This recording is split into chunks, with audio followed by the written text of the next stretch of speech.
Amis juristes, nous voici déjà dans notre 5e vidéo, encore théorique, et oui, on continue à tourner autour du pot. Nous allons cette fois parler de démocratie, sujet controversé s'il en est. Mais j'essaierai de rester le plus objectif possible pendant les explications techniques. Et finalement, j'aimerais aussi vous faire réfléchir là-dessus. Que veut dire réellement démocratie? Qu'est-ce que ça voulait dire à l'origine? Et qu'est-ce que ça veut dire à l'heure actuelle? Et finalement, ça amène à une question fatidique. Vivons-nous réellement en démocratie? 1. Un peu de philo et d'histoire sur notre démocratie. Démocratie vient des mots grecs démos et kratos qui veulent dire peuple et pouvoir. Donc étymologiquement, démocratie ça veut dire pouvoir du peuple. Dans un régime démocratique, la souveraineté appartient par essence au peuple. Abraham Lincoln disait que c'était le gouvernement du peuple, par le peuple et pour le peuple. Churchill, lui, était un peu plus nuancé. Il disait que c'était le pire des régimes, à l'exception de tous les autres. Mais en fait, la notion a un peu évolué au cours du temps, et on peut dire que le terme démocratie ne veut pas dire la même chose dans l'Antiquité, pendant la Révolution française et à l'heure actuelle. Aujourd'hui, la démocratie, c'est à la fois un équilibre et une séparation entre les pouvoirs régaliens, une participation du peuple à l'exercice du pouvoir politique par le biais des élections, un pluralisme politique de différents partis, d'idéologies différentes, un état de droit qui se soumet volontairement à des règles et le respect des droits et libertés fondamentales des individus. Mais ça, c'est la conception façon XXe siècle de la démocratie.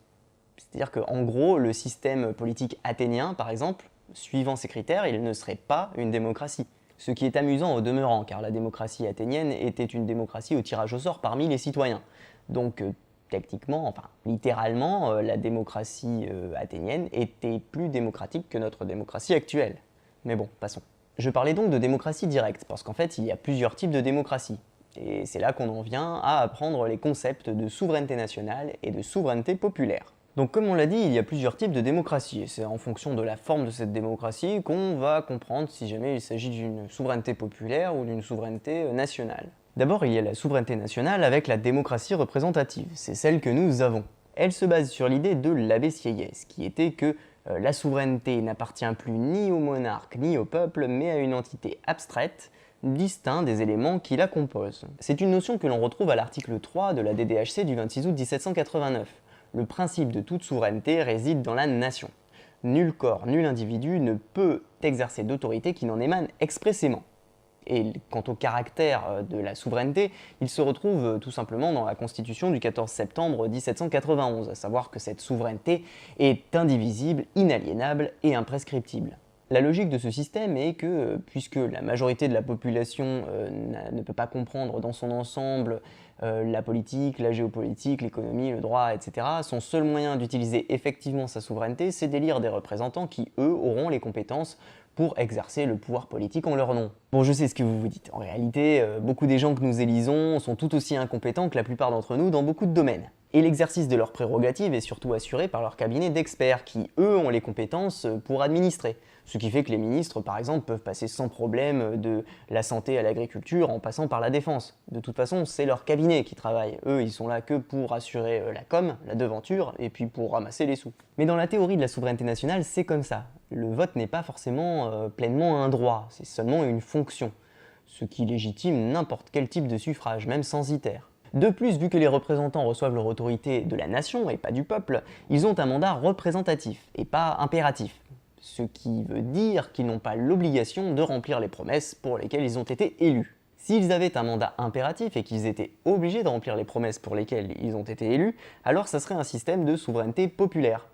Et voici d'ailleurs une transition du tonnerre pour attaquer la partie sur la souveraineté populaire. La souveraineté populaire donc est un concept de Rousseau.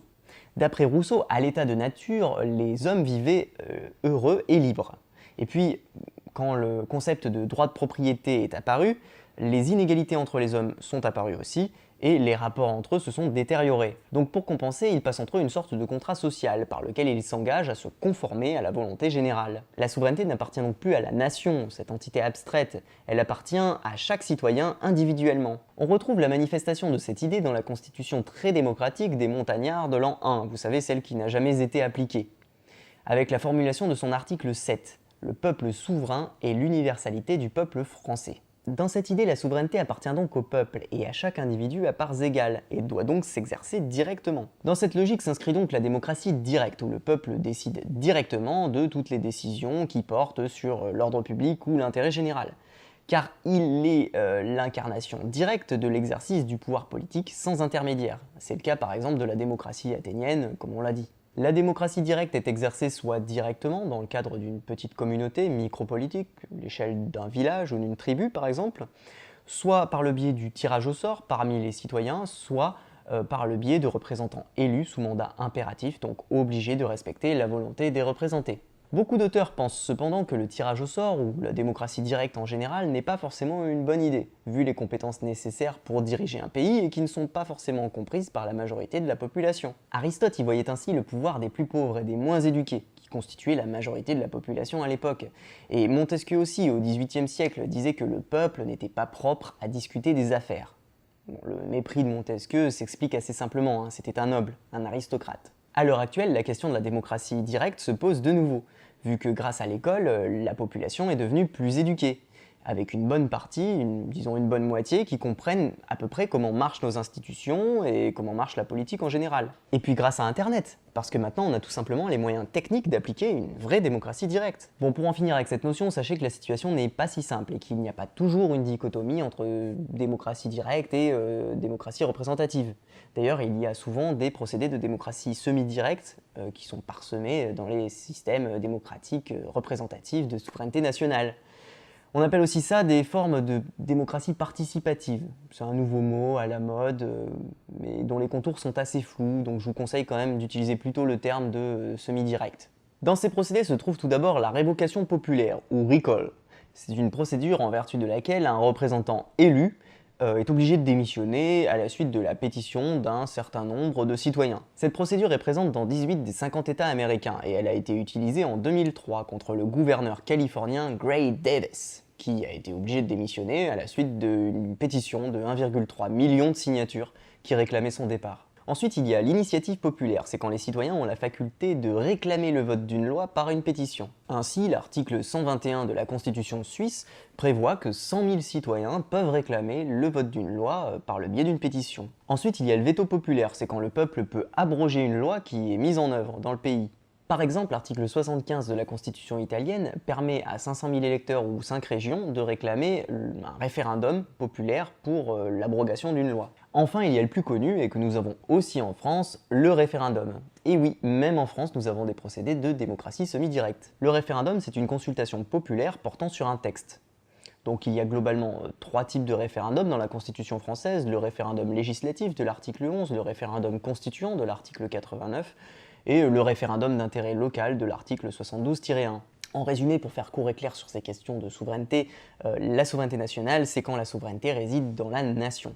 Le concept de nation, dont le pouvoir s'exerce par le biais de représentants élus avec la démocratie représentative. Et la souveraineté populaire, c'est quand c'est le peuple qui détient directement la souveraineté et qui exerce le pouvoir politique directement, ou bien par le biais de représentants élus sous mandat impératif, ou bien par tirage au sort. Et quand on veut mixer un peu les deux pour faire participer un peu plus les citoyens, alors on met en place des procédés de démocratie semi-directe, comme la révocation populaire, l'initiative populaire, le veto populaire ou le référendum. Retenez que l'inconvénient majeur de la souveraineté purement nationale, c'est de laisser le peuple sur la touche dans l'exercice du pouvoir politique, et c'est en général assez mal perçu par celui-ci. Donc c'est quasiment une forme d'oligarchie dans les faits, hein, donc c'est toujours bien de la teinter de démocratie semi-directe. Et l'inconvénient majeur d'une souveraineté purement populaire, c'est le risque de dérive populiste. Des gens charismatiques, comme Donald Trump par exemple, peuvent manipuler une partie de la population avec des contre-vérités pour remporter le vote populaire sur une loi ou en faveur de représentants qui porteraient, paradoxalement, des valeurs antidémocratiques. Et voici venue la fatidique 3e partie de cette vidéo. Vivons-nous réellement en démocratie? Vous savez, comme le disait Aristote,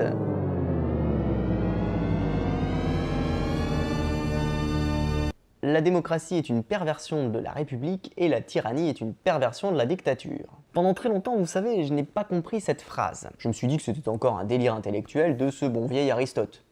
Et puis, j'ai entendu parler du discours de l'abbé Sieyès au cours de mes études de droit. Il était censé être l'un des pères fondateurs de la République française et il avait fait un brillant discours républicain devant l'Assemblée constituante. On aurait donc pu penser qu'il était un fervent défenseur de la démocratie. Eh bien non! Dans son discours, l'abbé Sieyès parle en effet des dangers de la démocratie. Il est largement préférable selon lui d'avoir des représentants élus avec mandat représentatif plutôt qu'une démocratie. Puis-je donc? Élire des représentants, n'est-ce pas là pourtant l'exacte définition moderne de la démocratie? Mais c'était sans compter l'évolution du sens des mots au cours du temps. À cette époque-là, parler de démocratie revenait en fait à parler de démocratie directe, c'est-à-dire par exemple par tirage au sort parmi les citoyens, ou bien par d'autres méthodes de démocratie directe. C'était inacceptable pour la bourgeoisie jacobine qui avait bien trop peur d'un retour au pouvoir des royalistes ou du clergé, par l'intermédiaire de citoyens choisis au hasard pour détenir la réalité du pouvoir, ou bien par la dérive d'un populisme rural qui serait contraire aux idées des bourgeois éclairés de Paris. Les élections peuvent cependant représenter aussi une démocratie au sens premier du terme, comme on l'a dit, lorsque l'élu est élu au mandat impératif. On a finalement préféré un mandat représentatif, en considérant qu'il valait mieux laisser de la liberté d'action aux représentants, qui doit pouvoir s'adapter à la situation du moment pour assurer une bonne politique, avec le plus de marge de manœuvre possible. Il a ensuite été décidé au cours du temps que cette souveraineté nationale avait la même légitimité démocratique que la souveraineté populaire, et que donc malgré tout, nous vivons en démocratie. Alors qu'en fait, littéralement, non. Au sens vraiment pur et originel du terme, nous ne vivons pas en démocratie.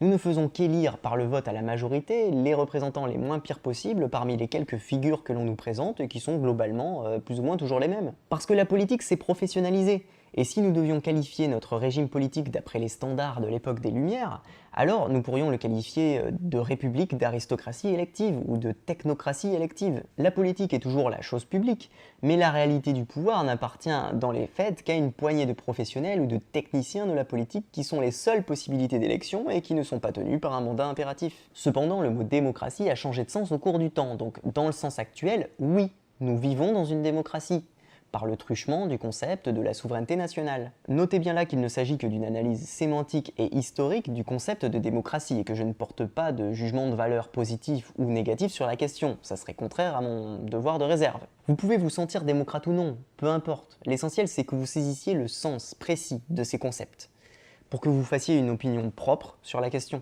Et aussi que vous compreniez que le sens du mot démocratie a évolué au cours du temps et que vous ne pouvez donc pas déclarer de manière péremptoire dans vos copies que nous ne vivons pas ou plus en démocratie. Allez amis citoyens de la République démocratique française, je vous donne rendez-vous pour notre prochaine vidéo qui portera sur le suffrage et les modes de scrutin. La séance est levée.